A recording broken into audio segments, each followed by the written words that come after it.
Hello guys, welcome to our channel. आज हम class 12th के इंग्लिश का फ्लैमिंगो का चैप्टर नंबर 2 लॉस्ट स्प्रिंग का पार्ट 1 पढ़ेंगे।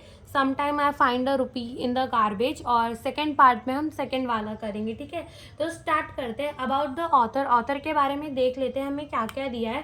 तो इस स्टोरी की जो ऑथर है यानी कि sometime I find a rupee in the garbage की जो ऑथर है वो है एनीस जंग, जो कि कहाँ बॉर्न हुई थी, रौरकेला में। और उन्होंने अपना चाइल्डहुड एंड टीनेज एज कहाँ बिताया, हैदराबाद में बिताया। उन्होंने अपनी जो एजुकेशन है वो हैदराबाद में और कहाँ ली, यूनाइटेड स्टेट ऑफ अमेरिका में ली। उनके जो पेरेंट्स थे दोनों ही राइटर थे, और एनीस जंग ने भी अपना करियर एज अ राइटर रखा कहाँ पर, इंडिया पर।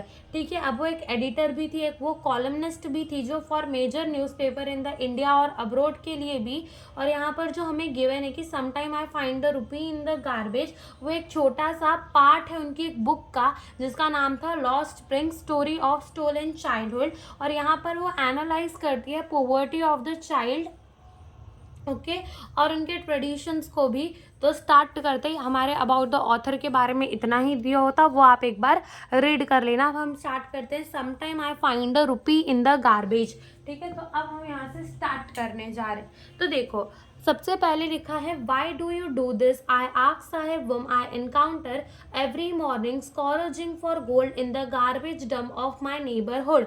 तो तुम ये क्यों करते हो। तो साहिब से हमारी ऑथर जो है एनीस जंग, वो पूछती है कि तुम ऐसा क्यों करते हो, जिसको वो रोज सुबह देखती थी मॉर्निंग में, जो कि क्या कुछ ढूंढ रहा होता था गार्बेज से, वो गोल्ड यानी कि कुछ काम की चीज जो उसके काम आ जाए, या फिर वो पैसे ढूंढ रहा होता था गार्बेज से उन्हीं के नेबर में हुड में। ठीक है, साहिब, अब हमारी यहाँ पे ऑथर है वो साहिब के कुछ पिछले यानी कि साहिब की थोड़ी पीछे, यानी कि वो कहाँ से आया है, कहाँ रहता था, यहाँ क्यों आया, तो हमारी ऑथर थोड़ा वो बता रही है। Sahib left his home long ago, Sahib ने अपना घर जो है वो बहुत पहले ही छोड़ दिया था। Said admits the green field of the Dhaka, his home is not even a distant memory, there were many storms and that swept away their field and home. His mother tells him that's why they left looking for the gold in the big city where he lives now. तो साहिब जो था वो कहाँ से belong करता था, ढाका से belong करता था।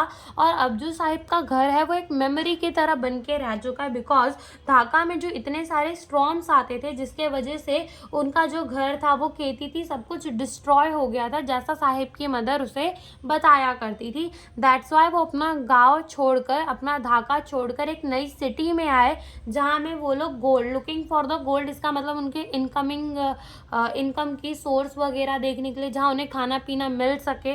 तो ऐसी वो सिटी में आए जहाँ वो अभी रह रहे हैं। I have nothing else to do, he mutter looking away. तो अपनी ऑथर जो थी उन्होंने पूछा था कि तुम ये क्यों करते हो। तो जो हमारा साहेब है वो क्या बोलता है कि I have nothing else to do, यानी कि मेरे पास और कुछ भी करने के लिए नहीं है। वो ऐसे मटर करते हुए कहता है, go to school I glibly, realising immediately how hollow the advice must sound. हमारी जो ऑथर उसे कहती है कि तुम स्कूल जाओ, और इमिडिएटली हमारी ऑथर ये भी रियलाइज करती है कि उनकी जो एडवाइस है वो कितनी ज़्यादा खोखली है, बिकॉज ऐसा एक बच्चा जो गार्बेज में कुछ ढूंढता है, वो 1 रुपए 2 रुपए ऐसे गार्बेज में ढूंढता है, वो स्कूल जाएगा ही कैसे। ठीक है, there is no school in my neighbourhood, when they built one I will go. तो साहिब जो भी है वो भी कह देता है कि यहाँ पर आसपास कहीं स्कूल नहीं है, और जब वो स्कूल बना देंगे, वो कौन, गवर्नमेंट जब स्कूल बना देगी, तो जो साहिब है वो स्कूल जाएगा। ठीक है, जो साहिब है वो कहाँ जाएगा, स्कूल जाएगा। ठीक है, अब यहाँ पर क्या होता है, if I started the school, हमारी नरेटर पूछते हैं, if I started the school, if I start a school will you come, I ask half joking. तो हमारी जो ऑथर है वो भी आधा हंसते हंसते मजाक में पूछ देती है, अगर मैं स्कूल बनाऊँ तो क्या तुम आओगे। येस ही से स्माइलिंग ब्रोडली, और हमारा जो साहिब है वो भी हाँ ऐसा ब्रोडली स्माइल करके कह देता है कि हाँ वो आएगा school. A few day later I see him running up to me, is your school ready. और कुछ दिनों बाद जो साहिब है वो ऑथर के पास दौड़ता हुआ आता है और उनसे पूछता है कि क्या तुम्हारा स्कूल रेडी हो गया। It made a longer to build a school. I say embarrassed at having made a promise that was not mean, but the promises like mine abound in every corner of his bleak world. ठीक है, तो अब हमारा जो साहिब है वो दौड़ते दौड़ते किसके पास आ रहा था, अपने ऑथर के पास आ रहा था और उनसे पूछ रहा था क्या तुम्हारा स्कूल बन गया।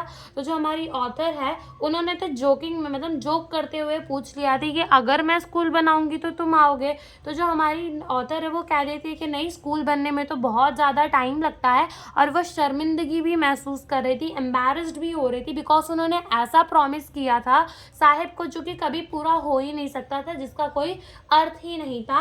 बट वो हमारी author at the same time ये भी रियलाइज़ करते हैं कि उनके जैसे प्रोमिसेस ऐसे कितने, ना जाने कितने लोगों ने ऐसे साहिब जैसे बच्चों के साथ किया होगा। After month of knowing him I asked him his name. अब जब मंथ हो गए, महीने बीत गए और जो हमारी ऑथर है साहिब को अच्छे से जानने लगी, तो उन्होंने उससे पूछा कि तुम्हारा नाम क्या है। साहिब ई अलाम ही अनाउंस, उसने क्या बोला कि मेरा नाम जो है वो है साहिब ई अलाम, उसका नाम है। He does not know what is mean, if he knew its meaning, Lord of the universe, he would have a hard time believing it. Unaware of the what his name represent, he roams the street with his friend, an army of the barefoot boy who appear like the morning bud and disappear at the noon. तो वो हमारी जो author है वो साहिब से पूछती है कि तुम्हारा नाम क्या है। तो साहिब बोलता है साहिब ई अलाम उसका नाम है, वो अनाउंस करता है। अब जो इसका मतलब जो हमारी जो ऑथर है वो कहती हैं कि वो अपने नाम का मतलब भी नहीं जानता था। अगर वो अपने नाम का मतलब भी जानता तो उसको बहुत ज़्यादा टाइम लग जाता ये बिलीव करने के लिए कि इसका नाम का मतलब भी वही है, यानी कि साहिब ई अलाम का नाम का मतलब था लॉर्ड ऑफ द यूनिवर्स। ठीक है, तो साहिब को तो बहुत टाइम लगता है ये बिलीव करने के लिए कि उसका नाम तो देखो कैसा है, लॉर्ड ऑफ द यूनिवर्स, और वो काम क्या करता है, रैक पिकिंग का काम करता है।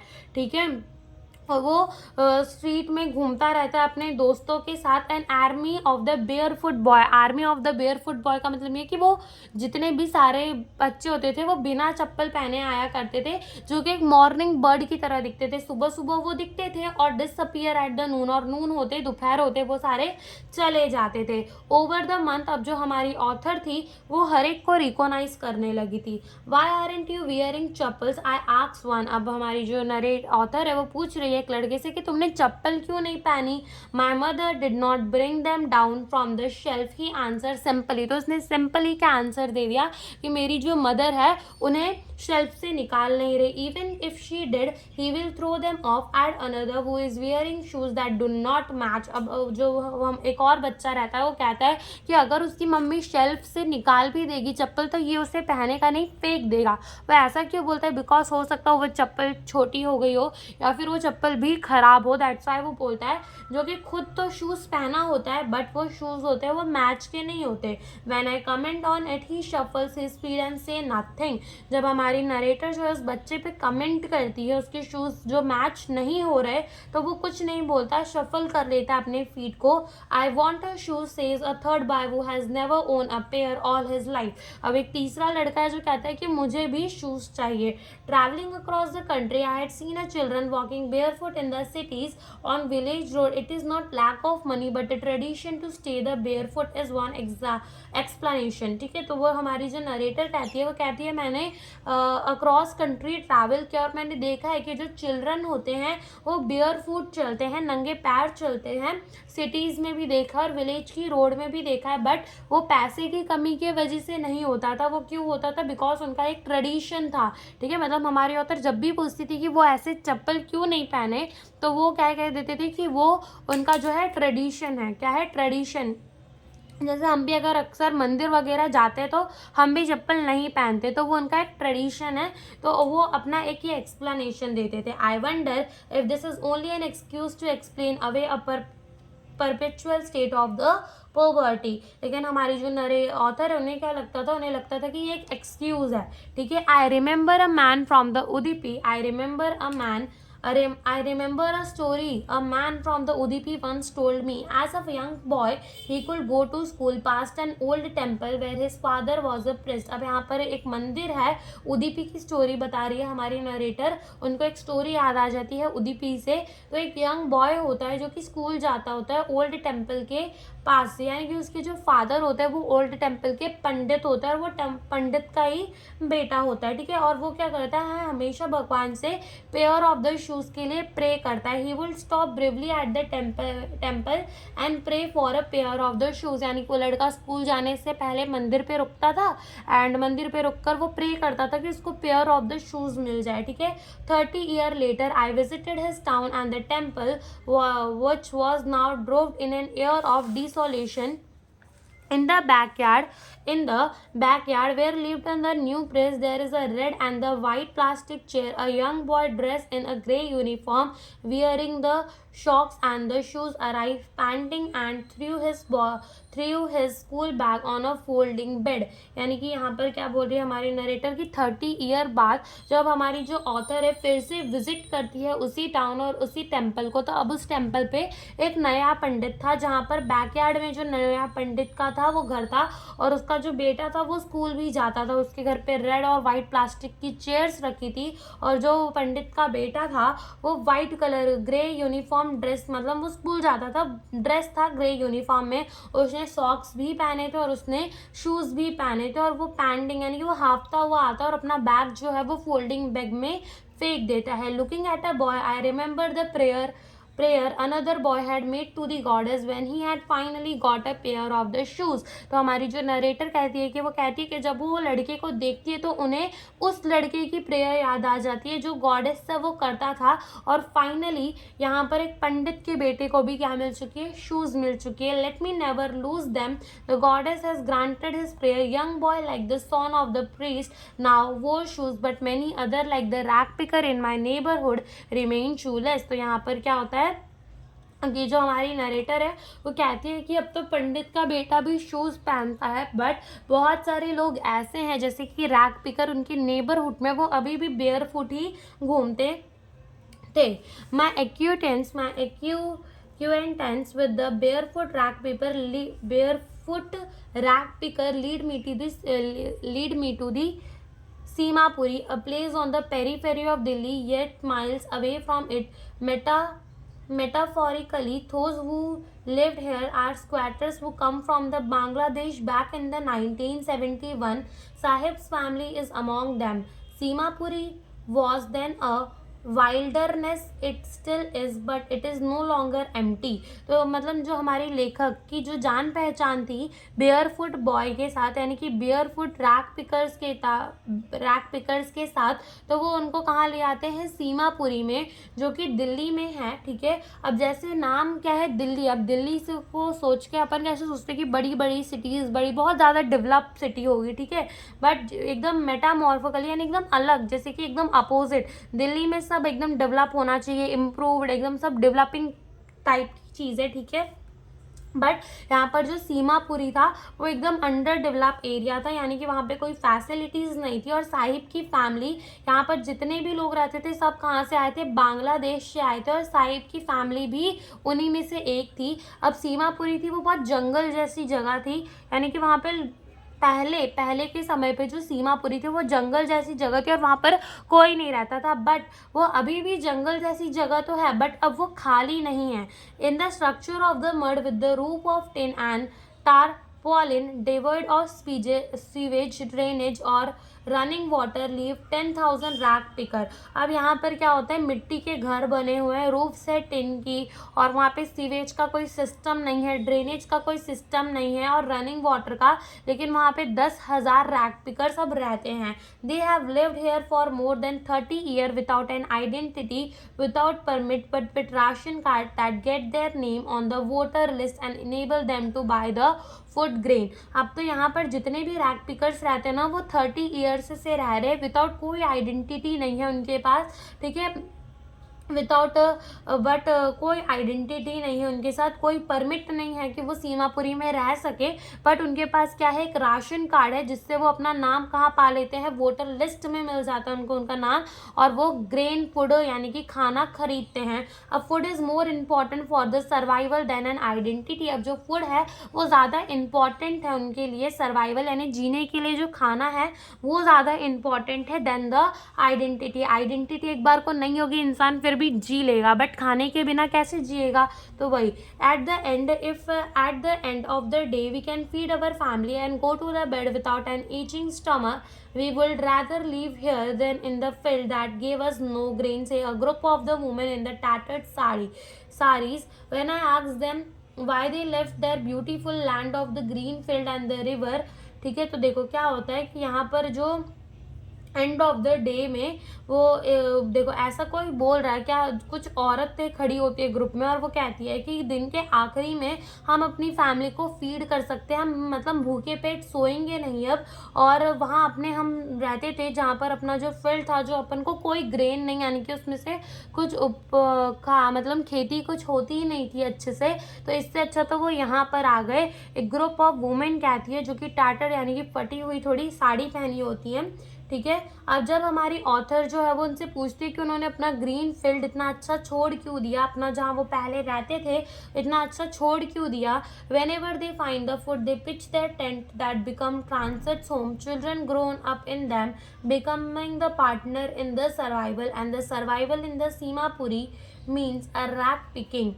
Through the year, it has acquired the proportion of the fine art. Garbage to them is gold, and it is their proportion of the fine art. Garbage, sorry, यहाँ से start करते हैं. Through the year, it has acquired the proportion of the fine art. Garbage to them is the gold. It is their daily bread, a roof over their head, even if it is leaking roof. But for a child it is even more. तो यानी कि groups of women क्या कहती हैं कि वो eight the end of the day भूखे नहीं सो रहे, वो उस फील्ड मतलब यहाँ की जो रैक पिकिंग का काम है वो उस काम से तो अच्छा ही है जहाँ पे उनकी कोई खेती नहीं होती थी, खाने के लिए उनके पास कुछ होता नहीं था। तो जब हमारी ऑथर पूछ रही है कि उन्होंने ऐसा क्यों किया, बिकॉज वहाँ पे उनको एक तो खाना नहीं मिल रहा था, यहाँ पे वो कम से कम भूखे तो नहीं सो रहे, यहाँ पे उनके सर पे छत है, भले ही वो छत लीक क्यों ना हो रही हो, बट वो काफ़ी कुछ है उनके लिए। अगर जिनके सर पे छत ही नहीं है तो उनके सर पे वो खाली छत भी जो होगी वो इवन ज़्यादा ही हो जाएगी, ठीक है, मतलब अच्छा ही होगा, ठीक है। और गार्बेज वो जो लोगों के लिए वो गोल्ड बन चुका है और वो उनकी डेली ब्रेड का काम करता है, ठीक है।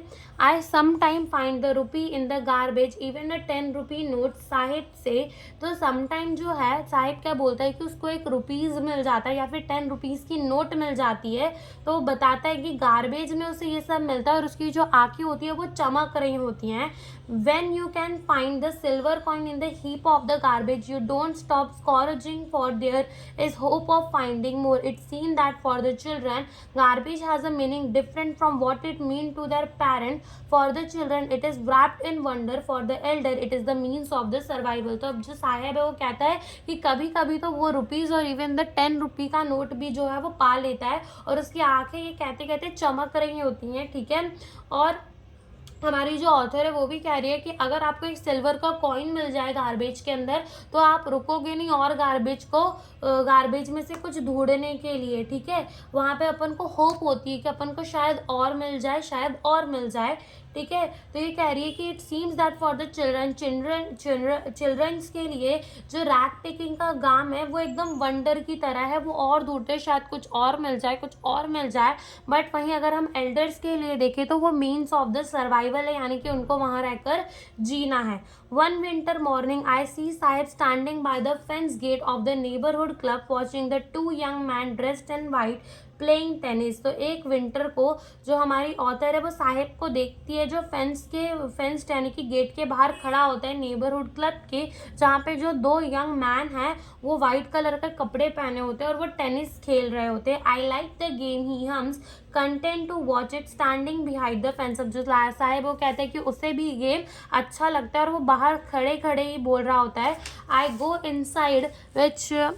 Inside when no one is around, he admit, ठीक है। अब जो साहिब वो कहता है कि मैं भी अंदर चला जाता हूँ जब कोई यहाँ पर नहीं होता। The gatekeeper let me use the swing, और जो गेट कीपर है वो भी साहिब को अंदर जाने देता है।